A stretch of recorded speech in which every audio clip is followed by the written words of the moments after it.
they got to fail hard and fail fast. No, they go do it the next day. They come back to me. They're like, Tom, they were doing all these things wrong. Like they weren't going here. They were doing like 20 steps when they only needed to do one. And I'm like, I know, because you never showed them how to actually navigate the day to day. You're missing out on being able to scale fast and put yourself in a position to win if you take months to get that person ramped up. And honestly, like it shouldn't take that long.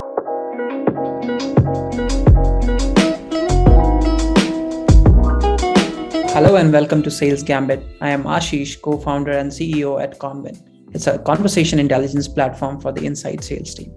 In today's episode, we will discuss about how sales leaders can actually ramp up their SDRs in less than 60 days. And I'm really excited to have Tom on call with us. Hey Tom, thanks for joining us.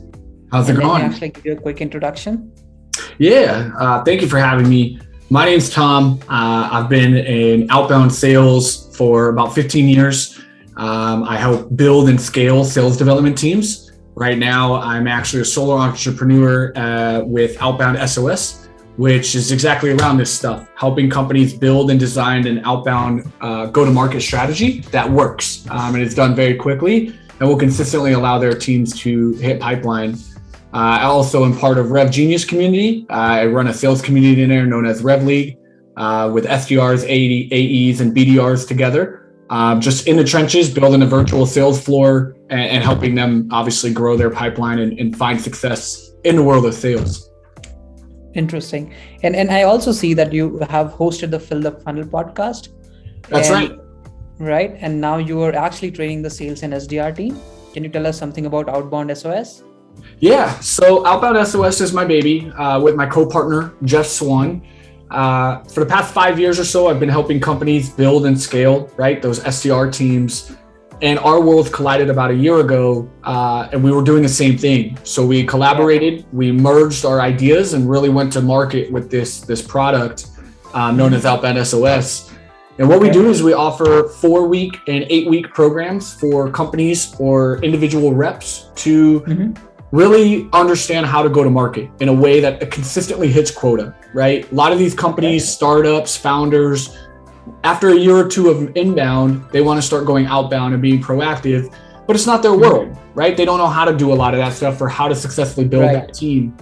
So they bring in Outbound SOS, and over 8 weeks, we identify their ideal customer buyer, their target buyer, their go-to-market messaging, like their email, their value props, their objection handling, everything that they need to really build out what this go-to-market strategy will look like. So that way they can plug in that player coach or that rep, and they know exactly how to start executing pipeline and immediately, like what we're going to talk about today, not take 6 to 8 months to have a successful outbound team, but do it in 8 weeks and have it be. Yeah, I mean, that's definitely a pain point. Yeah. Right.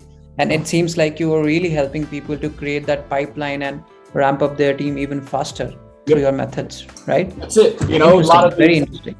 Yeah, a lot of these founders, you'll watch them, they'll hire 2-3 people in under 8 months because they just bring them in to book meetings and they want them to build it all out and do it. And they don't really get that world. So instead of doing that and going through that turn and retention and burn rate, you know, they're able to build out with us and then bring in those hires and set them up from success with their tech stack, their operational pieces. How is that flow going to look? How are you going to do handoffs between the AE and the SDR? And build and map all of that out, and then bring those reps in and now get to work and immediately start seeing success in pipeline, and it all be a streamlined, scalable process.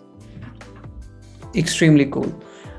So, I mean, let's start from the first principles, right? A lot of people won't realize, as you said, the founders and the people, you know, who are starting up early and they're setting up their businesses, they won't realize how important it is to ramp up SDRs on time, right? Or having less ramp up period for the SDRs. Can you help establish the business context out here, that what it would help a business with if their SDRs are ramped up really quickly? What kind of impact it can create for them?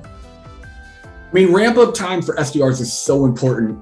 It's a very hot topic on LinkedIn. Very often you'll see the polls. Hey, how long does it take for them to be, you know, do you believe an SDR should be making phone calls in the first 3 days or in a month, right? And you hear all these things.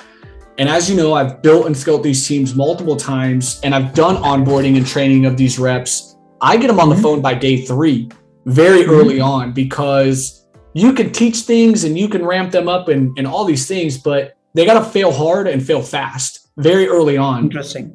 And it's important for that because you're trying to establish how you're going to resonate in the market, right? So let's say for the last 2 years, you've only done inbound. Everything's been great. Your network's bringing you business. You're all set.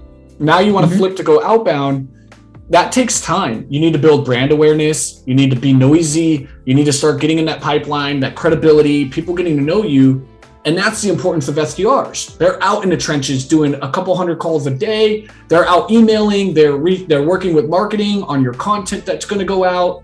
And so the faster you can get them on the phones and start going to the market, you as a company are going to start learning things a lot faster, right? You're going to start seeing where there's bumps, where there's snags in the hose. You're going to see all of that very quickly because you threw the SDR out there to start being your face in the trenches and start getting that information and that ammo.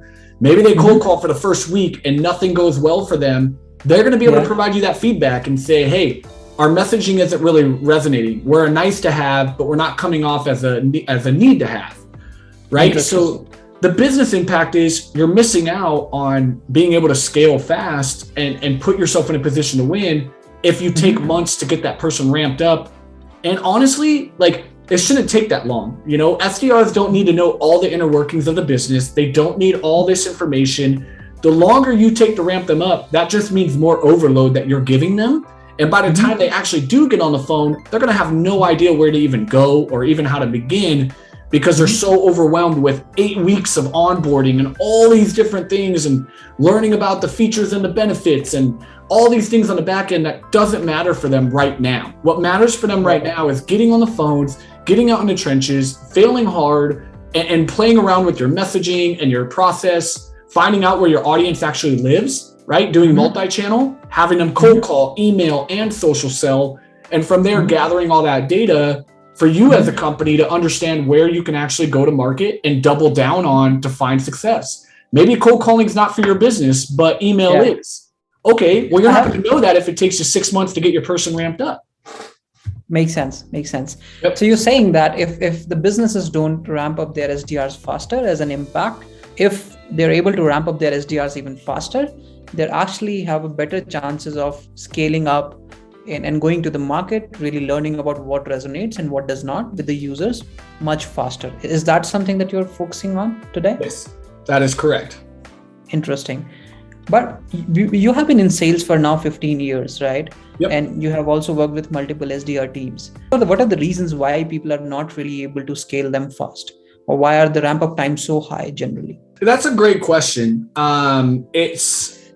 It takes so long because they don't actually know what's most valuable to the person to get them going.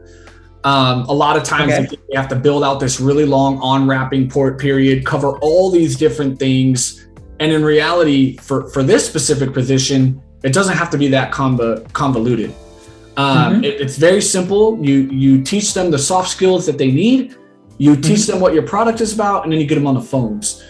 I think ramp up just takes too long because the company is scared to put somebody on the front line. They're scared that they're going to risk opportunities. Let's put it that way. Very clean and simple. They think if they put the SDR on too early, they're going to burn through pipeline. They're going to burn through conversations and they're not ready. So I think a lot of times it's a trust factor is that they're not confident in that they've entrusted that person to be able to be on the front lines and have those conversations with their prospects. Oh, don't go call that enterprise business yet. You're not ready for that, right? Or you don't know how to talk to these people. So I think it's a more you problem. Your control and you're scared of risking, loss of business in this role if you don't prepare them enough. And so you over prepare them with thinking that that's a better way to solve that. Interesting point of view. But do you think, Tom, that it is all wrong on the company's part to be scared about lost opportunities if they let everyone else on the phone very, very quickly? I also want to look at it from sales leaders' point of view, that they would have this fear, and this fear has to be addressed, right? What do you think about it? It's again going back on a reflection of you and your onboarding program. You probably don't have the system put in place. You probably don't have a very sound onboarding process. And so you're bothered by it because you know that you're not equipping the person to be successful. Or your sales leader is not really prepared to be able to manage and grow. They're better a manager, not a leader. They're just good at managing what they're told to manage, not be able to lead and say, hey, company, get them through onboarding and I've got them from there, right? I'll take care of them and I'll get them up to speed. So I think it's just a lot of reflection on trust, control, just not having a formal onboarding process that actually tackles what's important. Product knowledge, soft skills, getting them ready, to put them in that position. And like I said, they're just scared to lose business. They're scared to lose opportunities. I don't want an SDR being on the phone for 3 days because, oh my God, what if they get somebody on the phone and that could have been an opportunity for us and they botch it or they weren't ready for that. I can't afford that, True, very true. Now, this actually brings me to the next question, which I really want to understand from your experience. You said about having a sound onboarding process, right?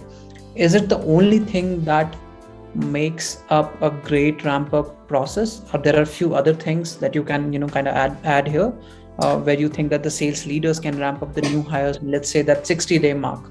That's very, very, it's actually it's like an ambition for a lot of people. Yeah. Right. So what are the things that you would suggest to get them ramped up within 60-day mark? Get them in the trenches. Get them in the process. What I try to do in my onboarding programs is in the morning, in the AM, I teach them the curriculum.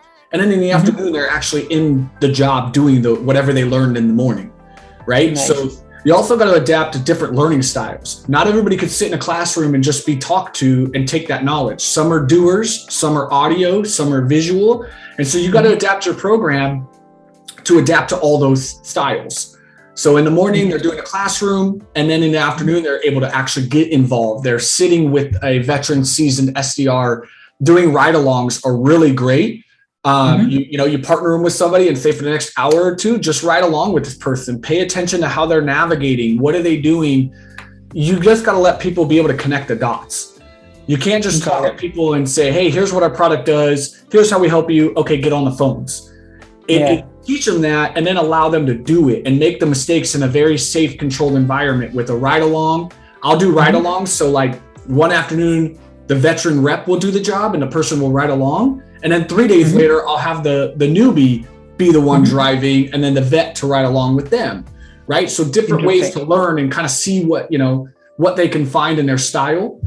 And within that 60 days, they're going to be ramped up a lot faster because they're actually in the trenches, hearing the conversations, putting in the work, finding out where their bottleneck is and navigating the systems. You can't just teach them in a classroom for a week and then let them on the phone and have at it.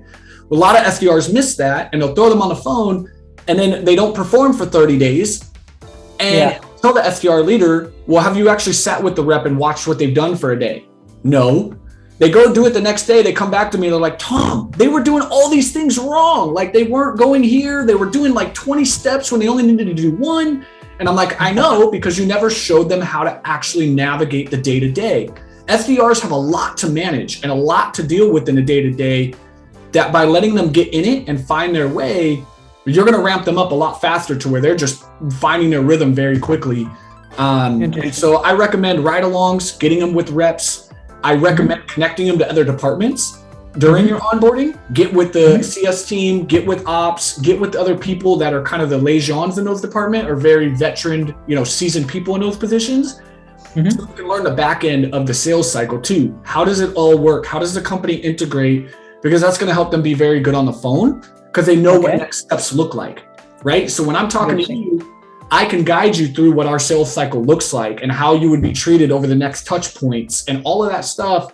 Where if I've never met those departments, I'm just kind of out there being a deer in headlights of just booking you calls and I have no idea what happens after that.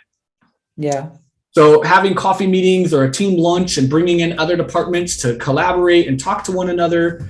And it lets your rep know it's okay to talk to others and be involved in the company and meet people. Makes sense. So if I have to summarize all of that, we are basically talking about getting them to the ground as soon as possible, letting them do the mistakes and, making sure that they're failing, but failing fast and learning quickly from them.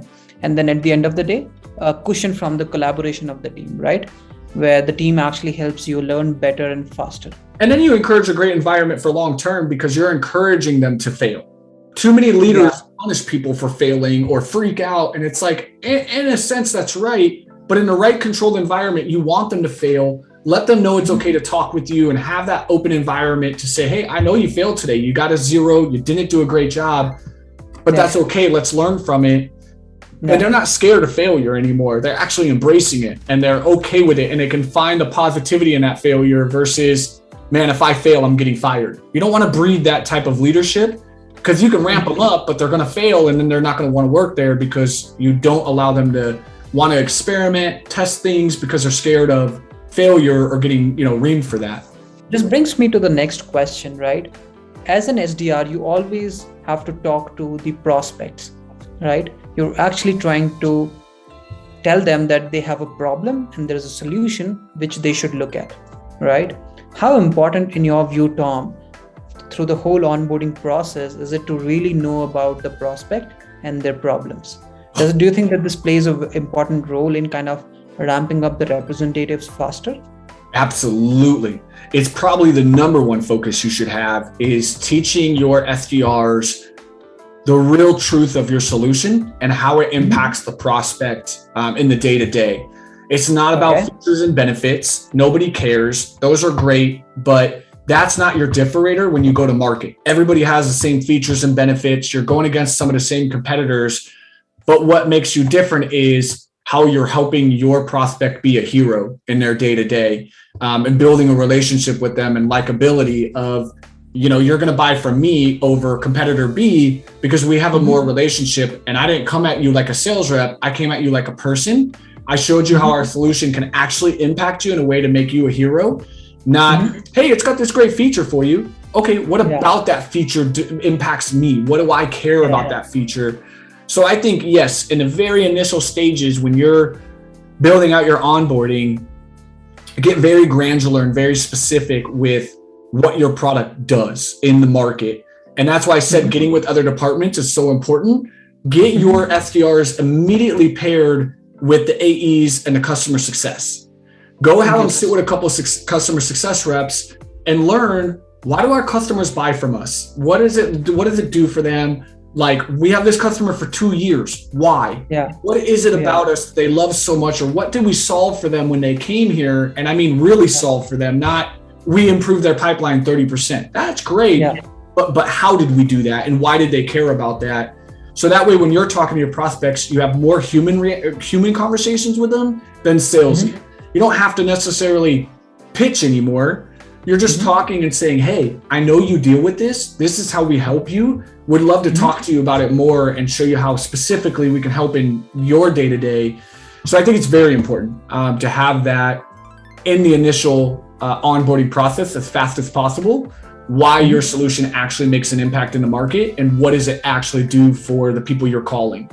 Because you're not selling to a company, right? I know I want this logo. I'm going to go after McDonald's. That's fine. But I'm not talking to McDonald's as a whole. I'm talking to this person in McDonald's that I need to convince them on why it would be important for McDonald's to choose us or work with us or me. So I got to talk to that person, where a lot of people prospect on, I'm trying to land a logo and talk to them about how McDonald's is going to get help. We all work for these companies, but we're not invested like that, right? Like those, the board and the CEOs and stuff like that. But when you're talking to VPs, directors, managers, they're like the rest of us. We're just doing our 9 to 5 because the world told us we had to. We got to make a living. But how can you actually help me? And if I'm going to bring this to the CEO of McDonald's, how does it make me look? And can it really impact what we're doing?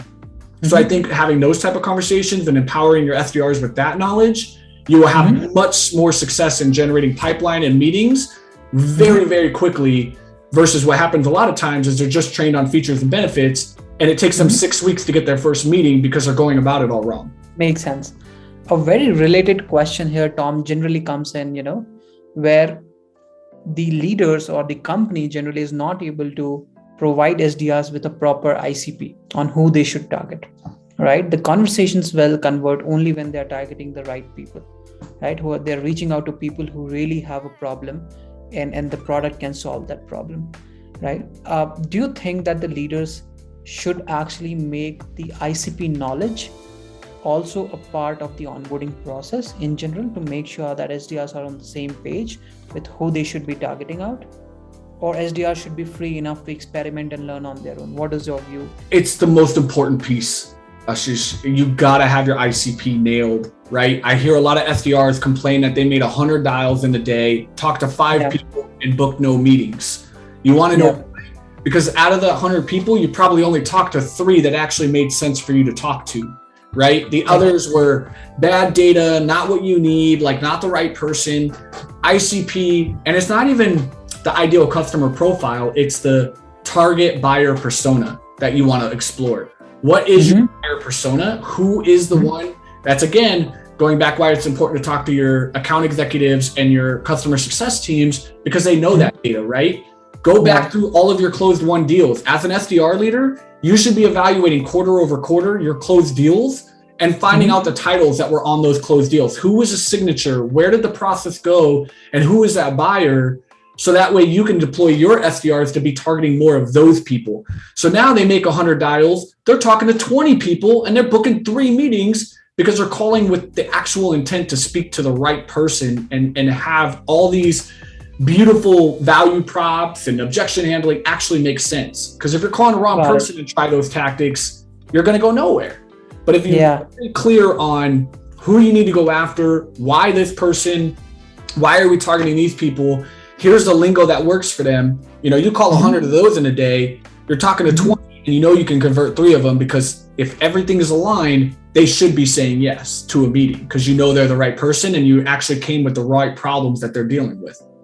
Makes sense. And even if they don't give you a meeting, they're actually right people to talk to, where you actually get to reinforce the learnings that you have, right? Yeah. You get to know if you're really resonating with their problem, even they're using something or they don't give you a chance, but you still get to reinforce your learnings again and again. The number one thing that SDRs have an issue with when they're released on the phones after onboarding is the intention of what their outreach looks like, right? A lot of them are just their progression and their list of accounts, and they just blindly go after it and expect results, right? And are like, I made $500 this week. I should have had 20 meetings. Yes, if it was all identified appropriately. If it's not, you wasted 80% of your week calling things that were unnecessary. Don't just pick up the phone to call somebody because your list tells you to. Pick up the phone because it's intentional. I know I'm reaching out to Ashish because of X, Y, and Z. This all matches that if they pick up and I just do what I need to do, I have a 90% chance of getting that meeting, right? Versus a 40% because I might have skills, but I'm completely calling the wrong audience with all of this messaging, all this great stuff. They're all going to tell me to go screw myself because they're not the right person. Yeah, totally true. I totally agree with that. Let's look at the other part of this, Tom, right? There is one part of this where the sales leaders and the organizations are supposed to help the SDRs ramp up, right? I always believe that this is a two-sided game. It can't be just one side trying to ramp up the SDR. The SDRs also have to put in some effort, right, from their side. How does the other side of the game look like for you? What would you suggest for a new SDR to focus on while the ramp-up period is in progress? What are the things that they should go and get their hands on and try to, learn as fast as possible? How do you suggest go about that? Practice what you're learning, write everything down, find out your objections, go meet with the top reps in the department, ask them, what's really going on the phones? What objections do you hear most often? Can you give me those? Start writing out documents and building yourself a repository of everything you're learning, right? So when you hear that objection on the phone, you already know how to handle it because you have a repository that you heard from others and how they're handling it. You're not doing it on the fly. You're not trying to come up with it. You're saying, okay, I interviewed the top 3 SDRs on the team during my onboarding. They told me these are probably the most 5 objections that they hear with. Now I'm going to do my homework and I'm going to find out how I can and rebuttal those 5 objections. And I'm going to write down how I'm going to do that. I'm going to try to role play with people. I want to role play what I'm learning. I want to put into practice what I'm learning. You can read books. Fanatical Prospecting by Jed is a great one. The Sales Playbook, the Sales Development Playbook by Trish Bertuzzi is another great one. You want to put into practice what you're doing. Build out your value props at night. The other thing is go study the company website. I hate when SDRs wait around for collateral or wait to find things from marketing or all these things when your website's your source. Go find all that stuff. Go look on the competitor, the case studies. Find little nuggets. I had my SDRs always in the first week write down by the following Friday, send me an email with 10 one-liners on how we're different than our competitors. What are those 10 nuggets, power liners that you can drop on the call? So go look at the case studies on the website.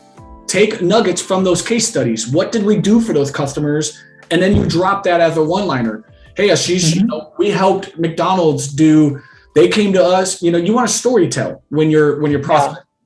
And in order to do that, you need that intel. So go study the website. Don't wait for marketing to get to you. Don't wait for SDRs to send you everything. You own that. Find out what works for you and go find those nuggets. Go look at every solution that you offer on the company website. How does it work?